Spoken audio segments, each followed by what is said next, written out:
Bare. Hej og velkommen til Lars Larsen og Co. Kemi med Lars Larsen og Co. Vi har her et reagensglas og en magnet, og vi viser tydeligt, at vores reagensglas ikke er magnetisk. I dette fine reagensglas har vi en blanding af svovl og jern, og der har vi en let magnetisk påvirkning. Jeg ved ikke, om man kan se det på denne smukke film. Det kan man en lille bitte smule.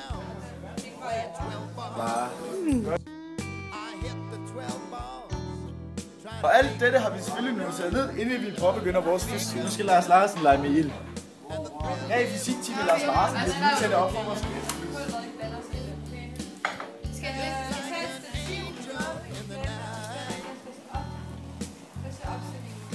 Nej. Trykket er lidt underligt. Hallo, jeg glemte udsugningen. Hallo, vi dør. Lars Larsen, han glemmer aldrig ud. Bare. Fra fysik eksperiment er vi nu nået til en rigtig spændende del. Nu skal der nemlig blandes. Så blander vi vores svovl og vores jern med noget demineraliseret vand, en kalk. Og så var vi rundt i det. Og det var et glas til her, så vi gjorde også sådan. Skal vi spille ned? Nej, venner. Og så tager vi vores andet glas. Bare.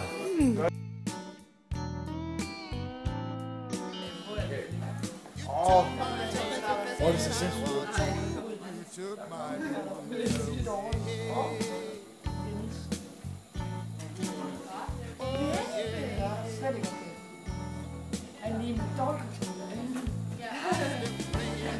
Der kan vi meget tydeligt se. Det bliver glidende.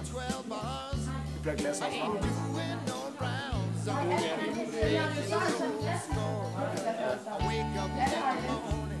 Nu kommer der gas på.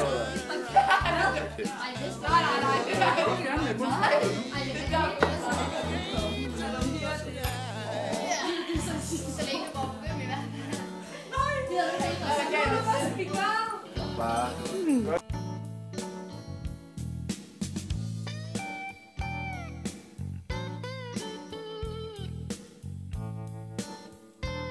Vi har nu prøvet at røre rundt i vores første forsøg, og har fundet ud af, at der er dannet sig en hinde oven på vandet, som ikke rigtig kan brydes.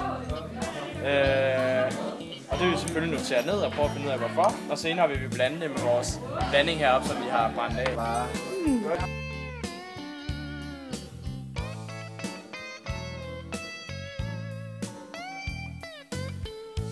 Nu har vi kølet glasset, og det lugter helvede til. Nu skal vi så smadre vores reagensglas med den her arm. Og så bagefter skal vi bruge en magnet for at skille det igen. Og så dropper vi the bomb. Ej, det er okay, det virker det. Og så tager vi lige resterne op. Og så deler vi det på hinanden. Det var meget sjovt.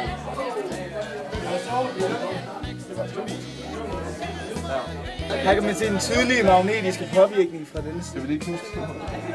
Nu vil jeg så knuse den, for det bliver endnu mere tydeligt.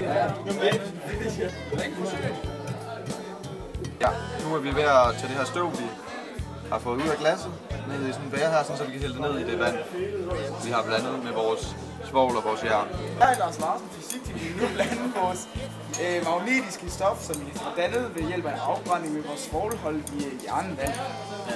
Nu vil vi se, hvad der sker. Drop the bomb.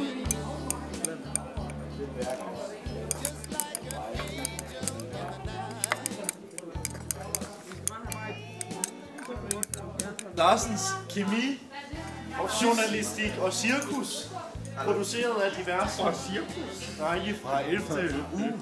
Og Jonas Kjær. Og Jonas Kjær fra Vojens. Hold kæft, det var fedt det her. Bare.